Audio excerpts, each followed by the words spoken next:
할렐루야, 반갑습니다. 우리 앞뒤자고 계시면 인사하겠습니다. 한 주 동안 잘 지내셨는지요? 네, 반갑습니다. 안녕하십니까? 네. 우리가 올 한 해 하나님께 가까이함이 내게 복이라, 그런 제목으로 장로님 기도하신 대로 그렇게 우리가 나아가고 있습니다.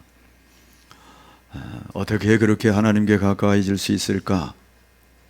그 방법은 예배고 섬김이고 말씀이고 기도고, 그리고 말씀을 증거하는 일이고 성도의 교제다. 이 실천 항목들을 우리가 실천함으로 올 한 해 하나님께 더 가까이 감으로 하나님이 저와 여러분에게 주시는 복을 충만하게 누리게 되시기를 주의 이름으로 축복합니다. 그래서 오늘 첫 번째로 예배로 하나님께 가까이, 예배로 하나님께로 가까이 나아가는 그 예배에 대해서 우리가 살피고, 다시 한번 은혜 받고 예배의 성실자로 하나님 앞에 영광 돌리기를 바랍니다. 성도에게 있어서 예배는 의무다, 이런 생각들을 가지고 계시겠지만 의무라기보다는 특권이다, 그렇게 말할 수 있습니다. 아무나 예배하지 않습니다. 아무나 예배한다고 받지 않으십니다. 그러므로 저와 여러분이 드리는 예배는 특권이다, 그렇게 말할 수 있습니다. 우리가 한 해를 52주로 그렇게 보내고 있죠. 52주 동안 참 나는 예배를 그래도 성공적으로 드렸다 그러면 보통 예배의 횟수가 어느 정도 될까요? 52주니까 적어도 100번은 해야 되지 않을까. 52주 중에 일주일에 2번, 오전 예배, 오후 예배, 아니면 수요 예배, 아니면 금요 기도회, 새벽 기도 빼고 말이죠. 그래서 정상적으로 신앙생활 하는 사람 같으면 한 100번 정도 예배를 참석하지 않을까 싶습니다. 제가 한번 따져봤습니다. 계산해 보았습니다. 우리 연수가 보통 80이라고 계산하면 어렸을 때부터 한 10살 이 정도까지는 그냥 초등학교 유치부 다니고 주일학교 다니고 그래도 빠짐없이 쭉 출석을 하고, 그러면 도대체 우리가 얼만큼 하나님 앞에 예배를 드리는 것일까? 매일 아침 여러분에게 보내는 묵상을 한 5분 정도 하신다. 그리고 저녁 때 삶을 마무리하면서 한 5분 정도 하나님께 기도한다. 그러면 하루에 한 10분 정도 되겠죠. 10분씩 365일을 하면 3650분입니다. 그것을 60분으로 나누면 60시간이 됩니다. 60시간을 70년을 달려왔다 그러면 4200시간이 됩니다. 4200시간을 24시간으로 나누면 175일이 됩니다. 매주 예배를 주일 예배, 수요 예배, 금요 기도회, 그래서 다 합쳐서 한 3시간 정도 매주 예배를 드린다 생각하면 52주면 156시간이고, 그걸 70년을 하면 1920시간입니다. 그걸 24시간으로 나누면 455일입니다. 175일과 455일을 더하면 630일입니다. 630일을 365일로 나누면 1년 7개월입니다. 80을 사시면서 70년 동안 교회를 꾸준히 다닌 사람이 하나님 앞에 얼만큼 예배를 드리냐? 시간적으로 따지면 1년 7개월입니다. 70년 동안 시간적으로 1년 7개월 제대로 예배 드린 사람이 그렇습니다. 중간에 오신 사람들은 더 짧겠죠. 아니, 한 번도 빠짐없이 나온 사람은 조금 더 길어질 수도 있을 겁니다. 그런데 80을 사시면서 다 합해야 1년 7개월이라. 여러분, 1년 반도 우리가 하나님 앞에 예배 드리지 못하고 그리고 하나님을 만나야 한다는 겁니다. 열심히 출석했습니다. 열심히 예배했습니다. 그렇게 한평생 달려와도 시간적으로 따지면 1년 반이라고. 그 우리가 얼만큼 예배에 더 열심을 내야 되겠습니까? 최선을 다해서 열심으로 동참해도 시간적으로 70년, 80년 속에서 1년 반 정도의 기간밖에 되지 않으니까 말이죠. 그런데 여기에 우리 빼먹기도 하죠. 그리고 나오지 않기도 하죠. 그리고 때로는 엉뚱한 생각하다가 지나가죠. 그러다 보면 그 시간이 현저하게 줄어들게 될 것입니다. 저와 여러분이 나의 예배가 그 정도밖에 되지 않는구나, 여기에 한번 도전감을 가지고 그리고 하나님 앞에 내가 더 예배 열심히 내야 되겠구나, 그런 생각들을 한번 가졌으면 좋겠다. 그래서 제가 시간으로 한번 계산해 보았습니다. 오늘 본문의 말씀을 통해서 우리가 예배를 드리는데 우리가 드리는 예배의 대상은 누구고, 그리고 왜 예배를 드리는 것인가, 그리고 어떻게 예배를 드리는 것인가, 그것을 오늘 본문 말씀을 통해서 살펴보려고 합니다. 예배의 대상과 왜 예배를 드리는지, 그리고 어떻게 예배를 드리는 것인지. 물론 우리가 늘상 예배를 드려오죠. 첫 번째, 누구에게 예배를 드리는 것인가? 예배는 드린다기보다 한다라고 하는 의미가 정확하지만 우리는 항상 예배를 드린다 이렇게 말하죠. 왜요? 하나님을 경배하는 일이니까 드린다 하는 것에 아무런 하자가 없습니다. 우리가 읽은 이 요한계시록 19장 말씀은 이제 요한 전체 성경을 마무리하는 그러한 권위 아니겠습니까?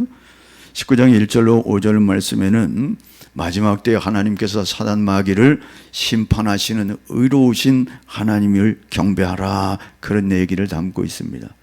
그리고 6절부터 뒤에 10절까지는 그 하나님의 통치의 때가 가까웠으니 그 하나님께 기쁨과 영광으로 경배하자, 그런 얘기를 담고 있습니다. 1절 말씀을 제가 뒤에 부분을 기록했는데 한번 읽어보겠습니다. 할렐루야, 구원과 영광과 능력이 우리 하나님께 있도다. 아멘. 누구에게 예배를 해야 하는가? 하나님께 있다고요. 하나님께 우리가 예배한다. 2절 말씀에도 그의 심판은 참되고 의로우신지라. 누구의 심판이요? 하나님의 심판이. 우리는 오늘 새벽에 안타까운 그러한 어떤 분들은 시원하기도 하겠지만 어떤 결과를 받게 되었습니다. 많은 의견들이 분분합니다. 이 판단이 옳은 것인가? 한쪽에서는 옳다 하고 한쪽에서는 그르다 하고, 그래서 막 폭력 사태도 일어나고 나라가 많이 어렵습니다. 인간의 판단은 시대가 바뀔수록 달라질 수 있습니다. 그런데 하나님의 판단은 의로우시다는 겁니다. 참되다고 말씀합니다. 그러므로 우리가 그 하나님 앞에 경배하는 것이죠. 6절 말씀에는 할렐루야, 우리 주 하나님 곧 전능하신 이가 통치하시도다. 전능하신 이 앞에 우리가 예배한다는 겁니다. 유일하신 하나님 앞에 우리가 창조도 되시고 전능자 되시고 우리의 삶을 인도하시고 심판자 되시는 그 하나님 한 분께 우리가 예배하는 것이라는 겁니다. 그러니까 우리가 예배의 대상을 모르는 사람이 없죠. 왜 그러면 하나님께 예배해야 된다는 말씀을 다시 한번 우리가 살펴봐야 할까요? 저와 여러분의 예배의 자세를 살펴보는 계기가 되어야 된다는 거죠. 누구를 만나러 오는 것도 아닙니다. 우리의 예배의 대상은 전능하신 하나님, 참 하나님, 한 분밖에 없는 그 하나님, 존귀하신 하나님, 참으로 어미하신 하나님 앞에 우리가 예배를 드린다는 겁니다. 오늘 본문 말씀에 보면 누가 예배를 드리는가? 1절 말씀에 하늘에 허다한 무리가 예배를 드린다는 겁니다. 누가요? 하늘에. 하늘의 허다한 무리가 하나님께 예배를 드린다. 허다한 무리라고 하는 수많은 백성을 말합니다. 하늘에 있는 수많은 백성이 하나님께 경배를 드린다. 이 하늘에 있는 이 사람들은 도대체 누굴까? 요한계시록 18장 20절 말씀에 그들이 누군지를 말합니다. 읽어보겠습니다. 하늘과 성도들과 사도들과 선지자들아, 그로 말미암아 즐거워하라. 하나님이 너희를 위하여 그에게 심판을 행하셨음이라 하더라. 아멘. 여기에 모든 자들은 하늘과 성도들과 사도들과 선지자들을 말합니다. 하늘에 있는 자들을 말합니다. 천상의 교회를 말합니다. 천상의 교회의 성도들이 하나님을 예배하고 있습니다. 유일하신 하나님 앞에 예배를 드립니다. 뿐만이 아니라 5절 말씀에도 이렇게 말하고 있습니다. 하나님의 종들 곧 그를 경외하는 너희들아. 이들은 하나님께 구원을 받고 예수 그리스도로 말미암아 은혜를 받은 이 사람들이, 하나님의 자녀들이 모여서 하나님께 경배하는 것을 말합니다. 한마디로 예배는 아무나 드리는 것이 아닙니다. 예배를 드릴 수 있는 자격이 있는 자들이 있습니다. 하늘에 있는 자들, 구원받은 하나님의 백성들이 함께 예배를 하는 것입니다. 세상 사람들은 예배를 해도 그 예배가 의미가 없는 것이고, 아니 예배를 한다 할지라도 받으실 대상이 받지를 않으시는 예배이기 때문에 예배가 되지 않는 것이죠. 저와 여러분은 구원받은 하나님의 자녀로서 온 마음을 다하여 하나님을 찬양하는 이것이 하나님이 주신 우리의 특권이라고 하는 사실을 우리가 기억해야 하죠. 세상에 많은 사람들은 어떻게 살고 있습니까? 로마서 1장 21절 말씀입니다. 하나님을 알되 하나님을 영화롭게도 아니하고 감사하지도 아니하고 오히려 생각이 허망하여지며 미련한 마음이 어두워졌나니. 하나님을 알만한 것을 이미 인생들 마음에 주셨다는 거예요. 아니 세상 만물에 밝히 보여 알게 해 주셨다는 겁니다. 온 우주 만물을 보면서, 삼라만상을 보면서, 사계절이 변하는 것을 보면서, 아침에 해가 뜨고 저녁에 지는 것을 보면서, 이 모든 것들을 통하여 하나님이 살아계심을 알도록 해주었는데도 불구하고 영화롭게 하지 않는다는 겁니다. 영화롭게 하는 게 뭡니까? 예배 드리는 것을 말합니다. 예배하지 않습니다. 감사하지 않습니다. 오히려 생각이 허망해져서 마음이 어두워져 버려 하나님을 못 본 척하는 것이죠. 가리워져 버려서 하나님을 알면서도 영화롭게도 하지 아니하고 하나님을 찾지도 아니하는 그러한 사람들이 세상 사람들이라고 지적하고 있습니다. 그런데 저와 여러분은 하나님의 놀라운 은혜로 뽑아주셔서 그것을 선택해 주셨다 말씀하지 않습니까? 알 수 없는 경륜 가운데 창세전에 우리를 예정하사 때가 되니 우리를 부르시고 부르신 우리들을 통하여 예배를 받으시는 그런 하나님. 여러분, 예배는 결코 의무라고 받을 수 없습니다. 의무이지만 더 나아가서 우리의 특권임을 기억하여 늘 하나님 앞에, 존귀하신 하나님 앞에, 전능자 하나님 앞에 온 마음을 다드려 예배하는 저와 여러분이 되어질 때 하나님의 복이 저와 여러분 가운데 임하게 될 줄로 믿습니다. 왜 예배를 해야 됩니까? 1절 말씀에 조금 전에 읽었습니다. 할렐루야, 구원과 영광의 능력이 우리 하나님께 있도다. 왜 예배해야 된다고요? 구원과 영광과 능력이 우리 하나님으로부터 나오기 때문이라는 겁니다. 그런데 어떻게 예배합니까? 할렐루야라고 예배한다는 겁니다. 할렐루야, 우리가 너무나 잘 아는 말씀, 여호와를 찬양하라, 그 말이 할렐루야 아니겠습니까? 여호와를 찬양하되 감사와 기쁨을 가지고 할렐루야로 찬양하라. 여러분, 이 할렐루야라고 하는 것은 우리가 인사할 때도 할렐루야 하고 뭐 헤어질 때도 할렐루야 할 수 있지만, 당시 유대인들은 할렐루야라고 말할 때는 하나님을 찬양하라 그 의미 속에 종말의 때를 가르치는 환희의 목소리를 말할 때 할렐루야 그랬다는 거예요. 할렐루야, 그 말은 드디어 하나님이 오시는구나, 그런 의미였다는 것입니다. 물론 마라나타 주 예수여 어서 오시옵소서 그런 단어도 있지만 유대인들 속에서는 할렐루야는 종말론적 환희의 소리를 말할 때 할렐루야를 썼다는 겁니다. 이제 곧 예수 그리스도가 재림하여 세상의 모든 일들을 심판하고 저와 여러분을 그 나라로 이끌어 가실 그 날을 바라보면서 할렐루야라고 노래하며 구원과 영광과 능력이 그분께 있다고요. 이거 구원과 영광과 능력은 아무한테나 오는 것이 아닙니다. 여기에도 정관사가 다 붙어 있습니다. 하나님의 그 구원, 하나님의 그 영광, 하나님의 그 능력, 그것이 우리 하나님께 있어서 그것이 저와 여러분에게 베풀어졌다라고 하는 것을 말씀한다는 겁니다. 이것이 하나님의 속성 전체를 말한다 해도 틀리지 않지요. 여러분, 그런데 이 할렐루야를 어떻게 부르고 있는가? 1절에 보니까 큰 음성으로 부른다는 거예요.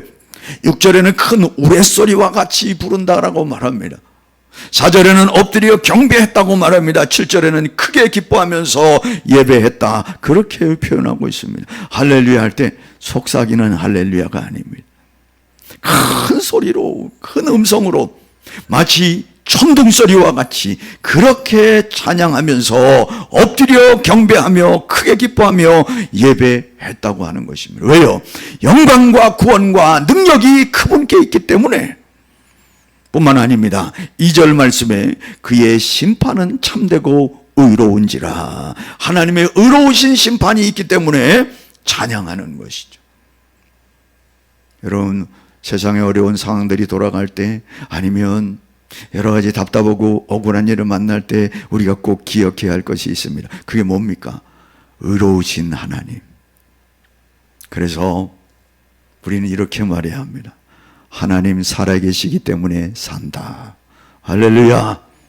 아무리 꼬이는 것 같아도 하나님이 살아계시고 역사하시는 것을 우리가 믿기에 하나님은 참되고 의로우신 분이기 때문에 그의 심판은 정확하기 때문에 그 하나님이 우리의 의지가 되는 것이죠. 그래서 하나님 살아계시기 때문에 비록 지금 내가 어렵고 지금 오해를 받고 지금 손해를 입는다 할지라도 그 하나님 때문에 우리가 살고 찬양하게 될 줄로 믿습니다. 여기 2절 앞부분에 왜냐하면 그런 단어가 있어요. 왜냐하면 우리가 하나님을 찬양하는데 왜냐하면 그의 심판은 의롭고 참되기 때문이다, 그런 의미로 써 있다고 하는 것이, 여러분, 그렇습니다. 우리가 그래서 찬양하는 거예요. 두 번째로 찬양하는 이유가 있는데 3절에 이렇게 말합니다. 두 번째로 할렐루야 하니 그 연기가 세세토록 올라가더라. 여기 두 번째 할렐루야를 한 이유가 뭐냐? 그 연기가 세세토록 올라갔다. 그 연기가 무슨 연기인가? 우리 본문에는 그냥 그 연기라고 하니까 무슨 연기일까 싶는데, 우리가 읽은 말씀 2절에 보면 한 큰 음녀를 심판하사, 이 한 큰 음녀는 바벨론, 여기에 성경에 마귀를 상징하는 바벨론을 말하는데, 여기에 그 연기라고 하는 것은 그 여인의 연기입니다. 다시 말해서 하나님이 이 사단 마귀를 심판하여 바벨론, 여기 상징적으로 바벨론으로 기록된 이 음녀 사단을 심판하여 그를 불에 태워서 연기가 나는 그 연기를 말한다는 거예요.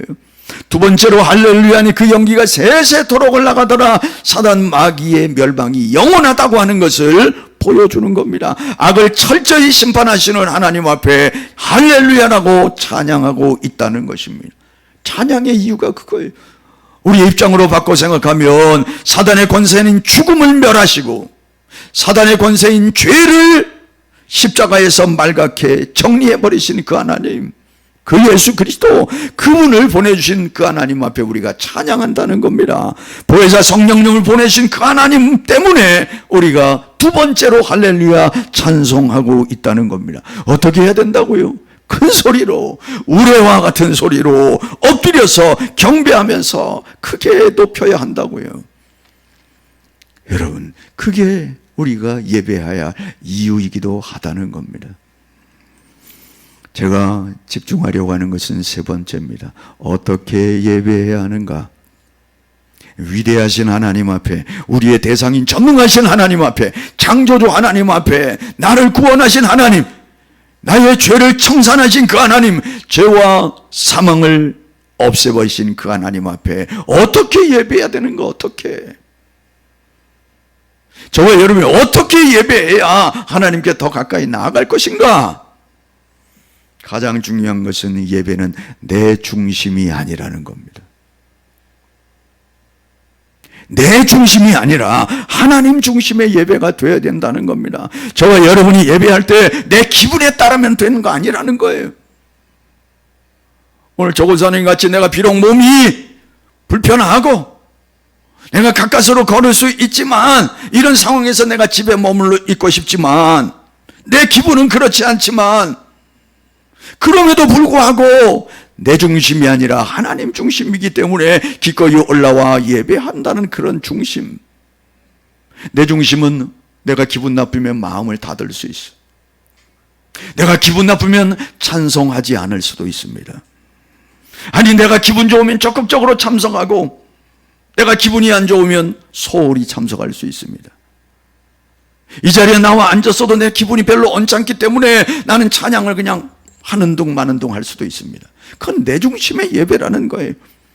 하나님은 그런 예배를 받으시는 것이 아니라 내 상황이 어떻게 되든지 간에 전능하신 하나님, 나를 구원하신 하나님, 나의 죄 문제를 청산하신 그 하나님 앞에 내 생각과 내 기분을 제외하고 오로지 하나님을 높여드리는 그 예배, 그것이 하나님이 받으시는 예배라는 것입니다. 내 주관적인 생각이 가미되지 않는 것, 여러분, 그래 더 나가면 은혜 받는 것과 상관없습니다. 은혜를 받든지 은혜를 받지 않든지, 은혜라고 하는 것은 내가 하나님 앞에 내 중심이 아니라 하나님 중심으로 드려지는 예배 속에 덤으로 주시는 선물입니다. 아니, 우리는 이미 많이 받고도 충만하게 받고 있는 사람들이기 때문에 가장 중요한 예수 그리스도를 보내셔서 우리의 죄 문제를 청산하시고 하나님의 자녀 삼으시고 그 나라를 약속하신 그 하나님의 은혜가 다인데, 이 땅을 살아가면서도 하나님이 필요하기에 덤덤으로 주시는 그 은혜, 그거는 우리가 감사히 받는 것이지만 그것 때문에 예배하는 것은 아니라고 하는 것입니다. 그것이 예배의 조건이 되는 건 아니라는 것이죠. 이미 예배할 충분한 조건을 우리에게 주셨기 때문에 그것 때문에 예배하는 거죠. 여러분, 어떤 분은 예배를 본다 그런 분들이 있어요. 예배 보러 간다. 옛날에 많은 분들은 예배를 본다 그랬습니다. 그래서 그런지 예배를 보러 오시는 분이 있어요. 아유, 오늘 목사님 넥타이가 빨개서 참 예쁘다. 오늘 누가 안 왔나? 왔나? 오면은 주보를 살피면서 오타가 있나 없나? 아이고, 이번엔 누가 헌금을 했네, 누가 안 했네. 아이고, 오늘 광고는 뭐네. 예배를 보러 오셔가지고 어떤 분이 아이고, 오늘 명품 가방 가지고 오셨네. 세상에 집에 가면서 아이고, 얼마짜리일까? 예배를 보러 오는 겁니까? 여러분, 하나님, 우리가 어떻게 예배하는가? 내 중심이 아니라 하나님 중심의 예배를 드려야 하고 마음으로 준비된 예배를 드려야 합니다. 시편 130편 5절로 6절 말씀입니다. 읽어보겠습니다. 나 곧 내 영혼은 여호와를 기다리며 나는 주의 말씀을 바라는도다. 파수꾼이 아침을 기다림보다 내 영혼이 주를 더 기다리나니 참으로 파수꾼이 아침을 기다림보다 더하도다. 할렐루야. 여러분, 하나님께 예배하러 오는 그 마음이 파수꾼이 아침을 기다리는 그 사모함으로, 그래서 우리 금요 기도 때마다 놓치지 않고 기도하는 것은 하나님 돌아오는 주일 예배도 사모하는 마음으로 올라오게 해주세요. 온 성도들에게 사모하는 마음을 주옵소서. 그래서 예배가 기다려지고 사모하는 마음으로 올라와서 오늘 주시는 말씀이 나에게 어떤 의미가 있을까? 하나님 아멘으로 받겠습니다. 그런 기다림으로 올라와 예배하는 그것, 그 하나님이 기뻐하시는, 우리가 어떻게 예배해야 되는 것인가를 알려주는 것이라는 거죠. 여러분, 우리가 기다림을 가지고 사모함으로 와야 무언가 채워지지 않겠습니까? 군인들이 가장, 보초 서는 사람들이 가장 기다리는 게 새벽이에요. 얼마나 겨울이 추운지, 밤이, 한밤이. 보초가 교대로 나올 때를 얼마나 사모하고 기다리는지, 왜 이렇게 시간이 안 지나는지.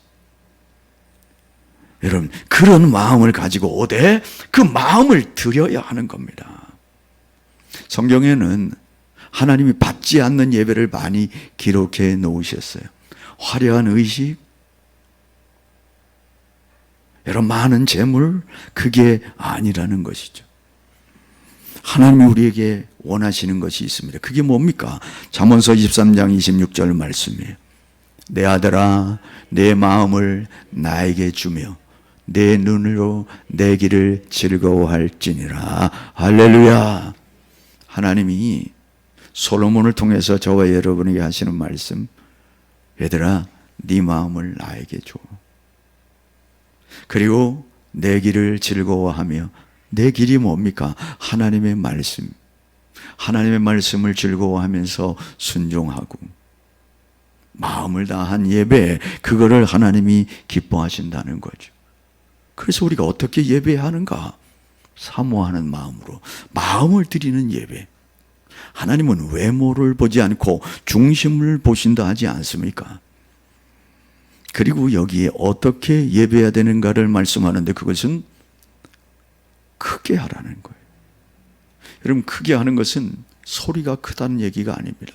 온 힘을 다하여 힘써서 찬양하는 것을 말합니다. 여러분, 찬양의 대가는 다윗이라고 말할 수 있어요. 다윗은 악기도 잘 다뤘을 뿐만 아니라 성가대를 조직해서 찬양을 올리도록 했고요. 자신도 얼마나 찬양을 열심히 했는지 모릅니다. 하나님의 교회가 다윗성으로 들어올 때 얼마나 기뻐가지고 찬양을 했는지 말이죠. 춤을 추면서 찬양을 했어요. 그 춤이 어떤 건지는 모르겠지만 덩실덩실 추면서 말이죠. 하나님의 임재를 기뻐하면서 찬양했는데 얼마나 도취돼서 찬양을 했든지 옷이 줄줄줄 흘러내리는 것도 몰랐어요. 그 상황을 그의 부인 미갈이 밑에서 위에서 내려다보고, 아이고, 왕이 채신머리 없이 말이지.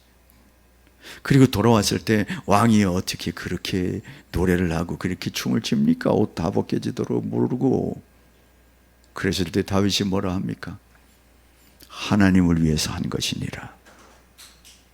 너 그거 상관하지 마. 내가 하나님을 위해서 한 것이면 난 그게 다야. 여러분, 그렇습니다. 우리가 찬양할 때 그런 마음으로 찬양해야죠. 온 마음을 다하여 하나님을 높여야 합니다. 그래서 우리의 찬양 소리는 비록 얼마 모이지 않는다 할지라도 상관없어요. 온 힘을 다하여 온 목청을 돋구어서 우레소리처럼 큰 음성으로 찬양할 수 있게 되기를 바랍니다. 왜요? 하나님이 받으시기 때문에, 하나님이 그렇게 예배하는 것을 기뻐하시기 때문에. 그냥 팔짱을 끼고 내 주를 가까이 하게 하든지 말든지 그렇게 하면 안 되죠. 온 마음을 다하여 주님을 높이면서 힘차게 찬양하는 거, 그거 우리가 해야 할 방법이라고 지금 본문이 말씀하고 있지 않습니까? 여러분, 저와 여러분이 어떻게 예배해야 합니까? 하나님 앞에 마음을 드리는 것은 정성을 드리는 거 아니겠습니까? 오늘 감사하게도 지각하신 분이 지각을 안 하셔서 이 말씀을 할 수 있어요. 저 아래 보면 10분 전에 오십시다 그렇게 기록해 놨습니다. 왜요? 준비하는 마음 아닙니까? 제가 이런 얘기를 하면 꼭 내가 지각하니까 나보고 하는 거구나. 그런데 오늘 그러지 않으셔서 다행이에요. 얼마나 다행인지. 여러분, 지각은 예배를 방해하게 되지 않습니까? 나 자신이 먼저 미안해서 들어옵니다. 그리고 왔다 갔다 하면 사람들이 보게 되잖아요. 그러면 흐트러지지 않습니까? 좀 미리 나오셔서 기도하고 오늘 찬양도 한번 살펴보고 본문의 말씀도 한번 읽어보면서 하나님 이 말씀을 통해서 주실 은혜가 무엇인지 예배의 방해 요소들을 우리가 정리해야 합니다. 오늘 다행히 핸드폰이 한 번도 안 울리네요. 핸드폰 소리도 미리 진동으로 하거나 끄고 오셔야죠. 예배가 누구한테 드리는 거라고요? 전능하신 하나님 만군의 여호와 앞에 드리는 건데 예배 드리다 띠리링 하면 그걸 들고 또 나가네. 아니 전능하신 하나님 앞에 예배하는데 얼마나 급한 일이길래. 별로 급하지 않을 것 같아요. 119 아닌 이상은. 전화 울린다고 들고 나가면서 예 어쩌고요 저쩌고 하면서 나가. 우리가 하나님 앞에 예배를 드린다고 하는 이 자세를 많이 놓치고 있는 거죠. 그저 뭐 강연을 들으러 오는 거 아니지 않습니까? 미리미리 준비하고. 의복도 그렇습니다. 슬리퍼를 질질 끌고 온다거나. 여러분, 우리가 하나님을 놓치기 때문에 우리의 현상들이라고 그렇게 말할 수 있어요. 우리가 아주 존귀한 분을 만나러 간다면 그렇게 하고 오지는 않지 않겠습니까? 물론 옷이 없어서 그래요. 그거 상관없어요. 옷이 좋고 나쁨을 떠나서 단정함과 하나님을 의식하면서 준비하고 온 것인가, 그게 가장 중요하죠. 우리는 잘 모릅니다. 목사님이 뭘 한다고 잘 몰라요, 저는. 그러나 나 자신이 하나님 앞에서 드리는 예배의 자세인가, 이 부분을 우리가 놓치면 안 된다는 것이죠. 여러분, 우리가 올 한 해 예배로 하나님께 더 가까이 나아가기를 원합니다. 그러면 어떻게 된다고요? 내게 복이 임한다고요. 하나님께 가까이 하면 하나님의 은혜를 우리에게 주실 뿐만 아니라 저와 여러분이 수고와 슬픔에 상처 입은 그 모든 것들을 씻어주시고 싸매주시고, 그리고 그날 하루를, 아니 한 주간을, 아니 남은 생애를 힘있게 살아갈 수 있는 하나님의 은혜를 베풀어 주실 줄로 믿습니다. 말씀을 정리하려고 합니다. 예배의 대상이 누구라고요? 전능하신 하나님, 창조주 하나님, 심판자 되신 하나님, 영원하신 하나님, 그 하나님 한 분께 우리가 예배합니다. 왜 예배를 드린다고요? 사단의 권세를 깨뜨리고 우리에게 구원과 영광과 능력을 베풀어 주시는 분이기 때문에. 어떻게 예배한다고요? 준비하여, 내 중심이 아니라 마음을 드리는 예배, 온 마음을 다하여 찬양하는 그 모습으로 더 나가서 예배에 방해되는 요새들을 다 정리하고 좀 미리 오고, 그리고 잘 단정된 모습으로 그렇게 하나님 앞에 예배 드릴 때에 저와 여러분 예배를 주님이 받으실 줄로 믿습니다. 찬양하겠습니다.